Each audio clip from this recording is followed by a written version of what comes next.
शुरुआत करेंगे बड़ी और अहम खबरों के साथ। हरियाणा में मधुमक्खी पालन को बढ़ावा देने के उद्देश्य से मुख्यमंत्री मनोहर लाल ने मधुमक्खी पालन नीति और कार्य योजना का शुभारंभ किया। हरियाणा के कृषि और किसान कल्याण मंत्री जेपी दलाल भी शुभारंभ कार्यक्रम के दौरान मौजूद रहे। मुख्यमंत्री ने अधिकारियों को निर्देश दिए कि साल 2030 तक शहद के उत्पादन को 10 गुना तक बढ़ाने का लक्ष्य निर्धारित किया जाए। उन्होंने अधिकारियों को किसानों को मधुमक्खी पालन शुरू करने के लिए प्रेरित करने के भी आदेश जारी किए हैं। इसके साथ ही साथ पहली बार मधुमक्खी पालन की पहल को अपनाने के लिए 5000 नए किसानों को प्रेरित करें। इसके लिए राज्य सरकार किसानों को सहायता प्रदान करेगी।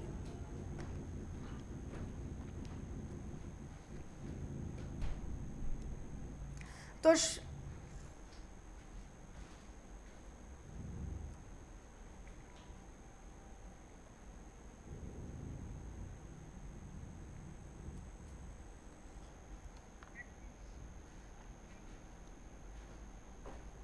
उधर हरियाणा में मुख्यमंत्री मनोहर लाल ने वीडियो कॉन्फ्रेंसिंग के माध्यम से केंद्रीय पर्यावरण, वन और जलवायु परिवर्तन मंत्री भूपेंद्र यादव के साथ उच्च स्तरीय बैठक की, जहां सीएम ने कहा कि सरकार फसल अवशेष जलाने और राज्य में सर्दियों के मौसम में वायु प्रदूषण के मुद्दों से निपटने के लिए पूरी तरीके से तैयार है। केंद्रीय पर्यावरण, वन और जलवायु परिवर्तन मंत्री ने सर्दियों के मौसम से पहले एनसीआर में वायु गुणवत्ता में सुधार के लिए कार्य योजना के कार्यान्वयन पर चर्चा भी की है। बैठक में आपको बता दें कि दिल्ली के मंत्री, पंजाब, राजस्थान और उत्तर प्रदेश के विभिन्न विभागों के उच्च अधिकारी भी शामिल हुए।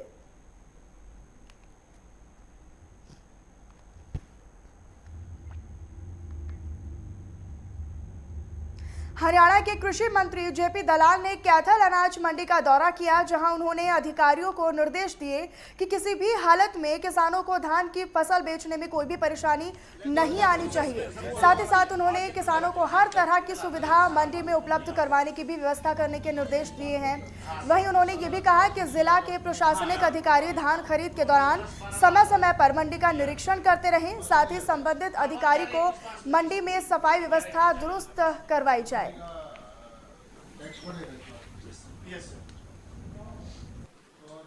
सरकार ने कर ली है। मौसम की थोड़ी दिक्कत है, इससे चिंता का विषय है कि किसान को नुकसान जो हुआ है इसकी सरकार भी चिंता कर रही है। और मंडियों में हमारे अधिकारी जो हैं उनको निर्देश दीजिए कि किसी भी तरह की कोई किसान को दिक्कत ना आने दें, ना बारदाने के आने दें, ना छुट्टी आने दें, कैंटीन है ये खाने पीने की ना आने दें, और पेमेंट भी इनको तुरंत जो है साथ होती है। और उधर फरीदाबाद के बल्लभगढ़ में जेजेपी के राष्ट्रीय अध्यक्ष अजय सिंह चौटाला कार्यकर्ता सम्मेलन में संबोधित करने के लिए पहुंचे, जहां उन्होंने भूपेंद्र सिंह हुड्डा पर भी जमकर निशानेबाजी की। साथ ही साथ अजय सिंह चौटाला ने कहा कि हुड्डा सरकार पर सवाल उठाने से पहले अपनी याददाश्त को दुरुस्त कर ले। हमने कानून बनवाकर नौजवानों को 75%, महिलाओं को 50%, बैकवर्ड क्लास के लोगों को पंचायत में 8.5%, तो वहीं दूसरी तरफ डिपो में भी महिलाओं को 30% आरक्षण देने का काम किया है। इसी मौके पर उन्होंने किसान आंदोलन के बारे में कहा कि किसी सड़क पर बैठकर किसानों की समस्या का समाधान नहीं होने वाला है। केवल जिंदाबाद और मुर्दाबाद करने से कुछ नहीं होगा। इसका समाधान केवल बातचीत के जरिए ही निकलेगा।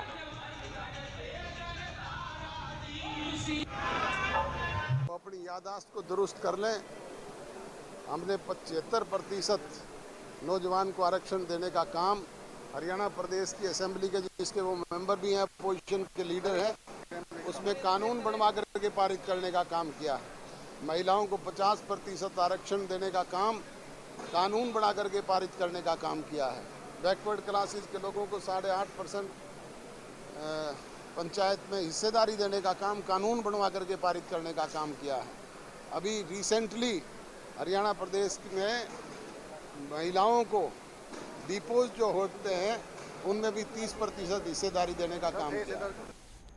और उधर नू मेवात के अनाज मंडी में जेजेपी के प्रदेश अध्यक्ष निशांत सिंह ने प्रेस कॉन्फ्रेंस की और इसी खास मौके पर उन्होंने ये बताया कि हिलालपुर गांव में पूर्व उप प्रधानमंत्री जननायक ताऊ देवीलाल जी की प्रतिमा का अनावरण किया जाएगा। और साथ ही उन्होंने ये भी कहा कि ताऊ देवीलाल की हरियाणा में ये सबसे ऊंची प्रतिमा होगी। देश के जाने माने मार्ग से गुजरने वाले लाखों यात्री रोजाना जननायक के दर्शन कर सकें, इसीलिए इस जगह का चयन किया गया है। इस दौरान इनके अलावा राष्ट्रीय उपाध्यक्ष अनंतराम तंवर, राष्ट्रीय संगठन सचिव राजेंद्र लितानी भी मौजूद रहे।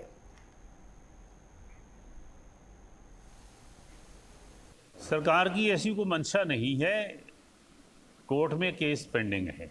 जब कोई अमेंडमेंट होती है, ये अमेंडमेंट कर दी गई कि नैना सिंह चौटाला जी ने वायदा किया था हमारी बहनों से, महिलाओं से, कि आपको पंचायती राज में जो है ना बड़ी हिस्सेदारी दिलवाने का काम करूंगी। 33% से बढ़ा करके 50% किया, बैकवर्ड भाइयों के लिए 8% किया। तो इन अमेंडमेंट्स को लेके कुछ लोग चले जाते हैं कोर्ट में, तो कोर्ट में गए हुए हैं। अभी मामला कोर्ट में पेंडिंग है। जिस दिन वो सॉल्व हो जाएगा उसी दिन सरकार, इलेक्शन कमीशन जो है चुनाव की तारीख दे देगी।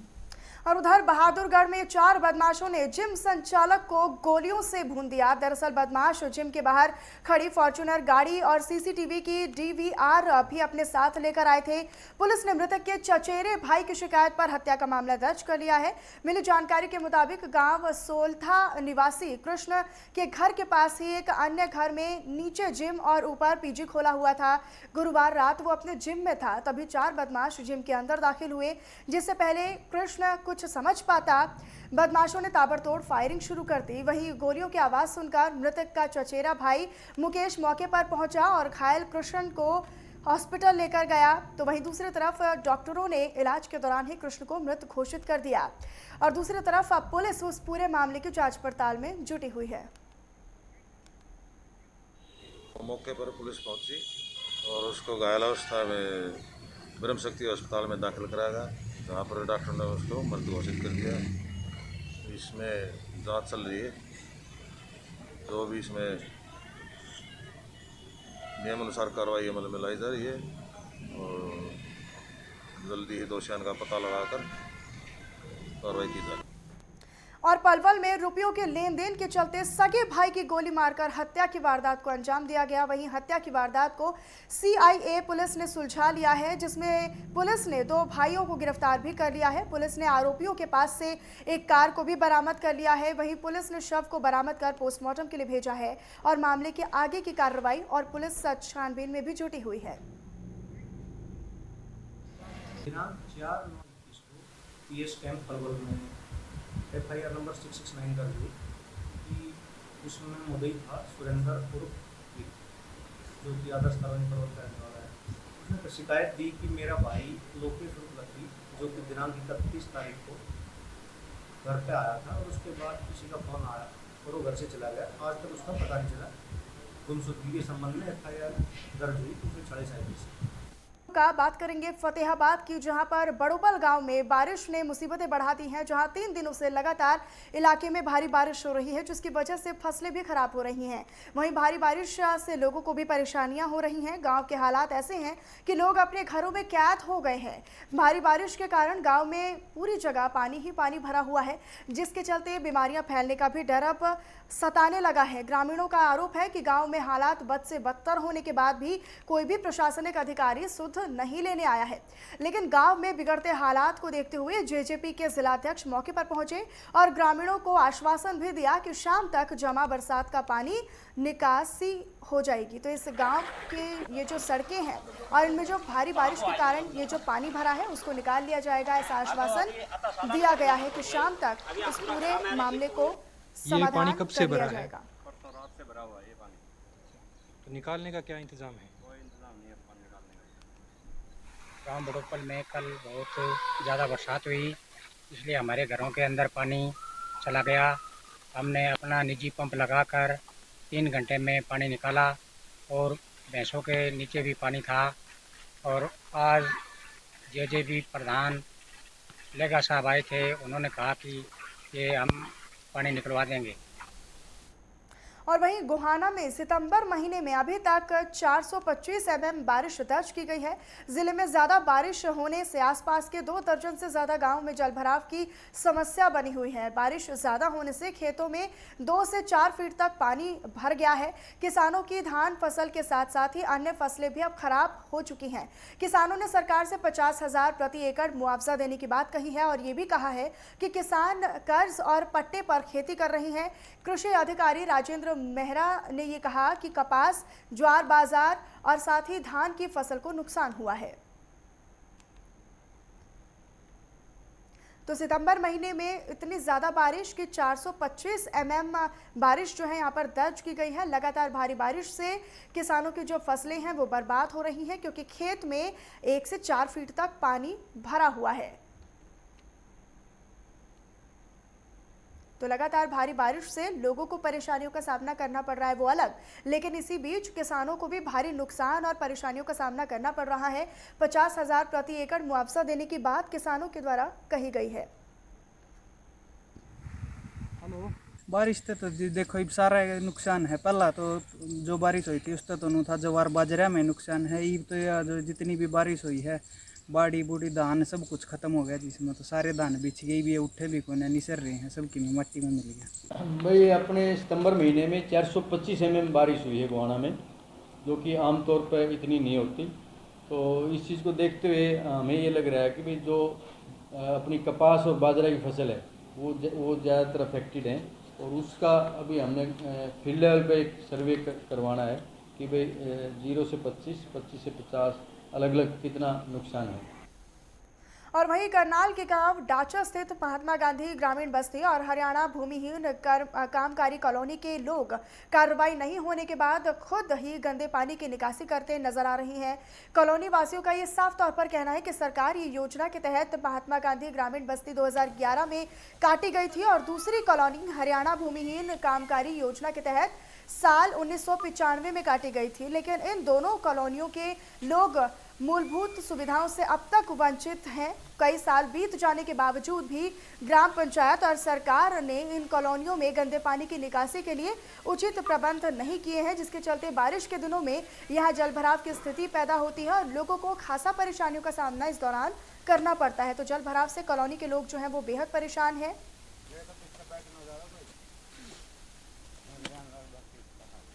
समस्या सारी है, पानी भर रहा है, बच्चे डूब रहे हैं। 93 से 1993 कॉलोनी कटी थी, आज तक कोई इसकी सुविधा नहीं है। और उधर गोहाना में परियोजना वर्करों ने एक दिन की हड़ताल की, जहां जिला प्रधान अनीता ने अपने लंबित मांगों को लेकर केंद्र और राज्य सरकार के खिलाफ नाराजगी जताई है। इस दौरान जिला प्रधान अनीता ने कहा कि परियोजना वर्कर लंबे समय से अपनी मांगों को लेकर आंदोलन कर रही हैं और कोरोना महामारी में भी परियोजना वर्करों ने अहम भूमिका निभाई है, जिसके बाद भी राज्य सरकार ने परियोजना वर्करों के मानदेय में कटौती की है। वहीं कोरोना महामारी के दौरान मृत परियोजना वर्करों के आश्रितों को भी कोई मुआवजा नहीं दिया गया। तो परियोजना वर्करों की नाराजगी साफ तौर पर नजर आ रही है, जहां पर लंबित मांगों को लेकर धरना प्रदर्शन किया जा रहा है सरकार के खिलाफ। ये जो परियोजना वर्कर्स हैं इनके द्वारा प्रदर्शन किया जा रहा है और अपने तमाम मांगों को लेकर ये सड़कों पर पैदल मार्च कर रही हैं और धरना प्रदर्शन कर रही हैं। साफ तौर पर सरकार के खिलाफ नाराजगी जता रही है कि कोरोना काल में इन्होंने बेहतरीन काम किया है, लेकिन फिर भी इनके मानदेय और इनकी सैलरी में कटौती हुई है।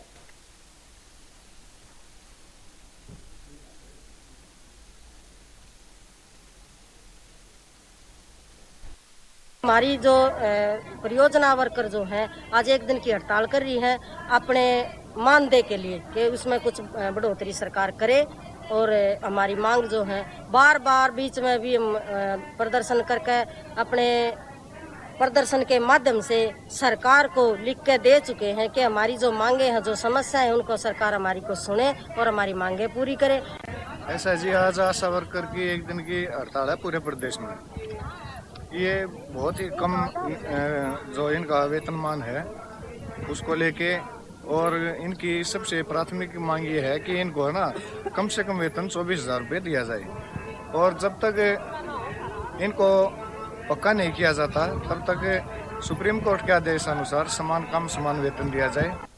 उधर बहादुरगढ़ में 3 कृषि कानूनों को रद्द करवाने की मांग को लेकर चल रहे किसान आंदोलन को 3 से भी ज्यादा दिन का समय हो चुका है और इसी मौके पर टिकरी बॉर्डर पर किसान आंदोलन में भीड़ बढ़ाने के लिए संयुक्त मोर्चा ने कबड्डी लीग का आयोजन करवाया है, जहां प्रतियोगिता में 16 टीमें भाग ले सकेंगी और जो आसपास के 44 मैच खेलेंगी।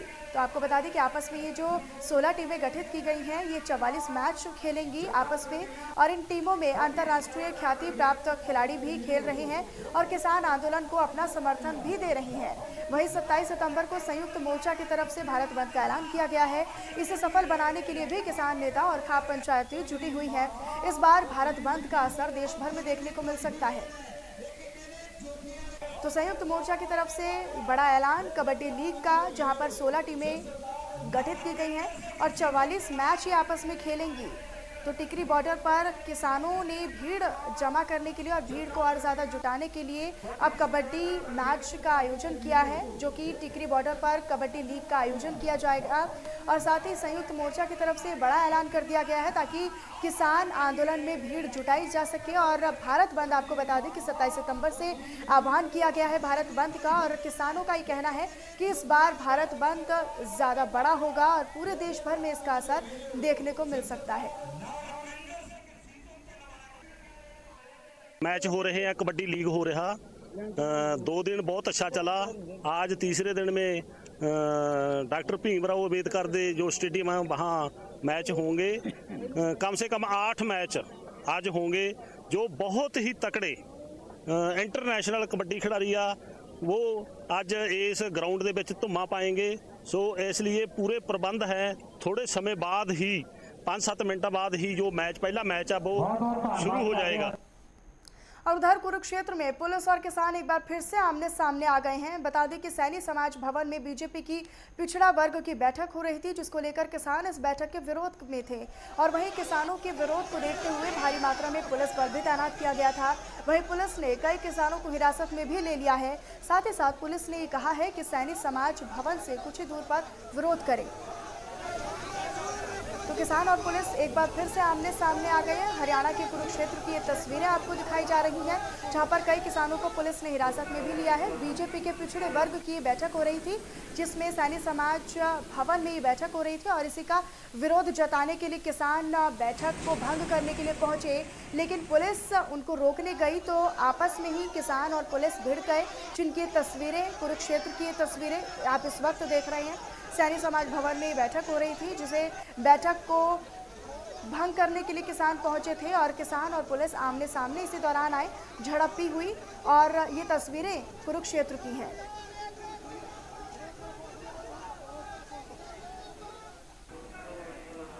तो किसान और पुलिस आमने सामने आए और ये हरियाणा के कुरुक्षेत्र की तस्वीरें, जहां पर बीजेपी के पिछड़ा वर्ग की बैठक हो रही है। और इसी बैठक के विरोध में जो किसान थे वो बाहर पहुंचे भवन के, और उन्हीं को समझाने बुझाने के लिए, किसानों को आगे की कार्रवाई से रोकने के लिए पुलिस बल वहां पर मौके पर पहुंचा और कई किसानों को पुलिस ने भिड़ंत के दौरान हिरासत में भी लिया है। ये तस्वीरें हरियाणा के कुरुक्षेत्र की, जहां पर पुलिस बल तैनात किया गया और तमाम जो किसान हैं वो नारेबाजी करते हुए, सरकार का विरोध करते हुए, इस बैठक का विरोध करते हुए नजर आए और आपस में ही पुलिस और किसान आमने सामने नजर आए। हरियाणा के कुरुक्षेत्र की तस्वीरें हैं।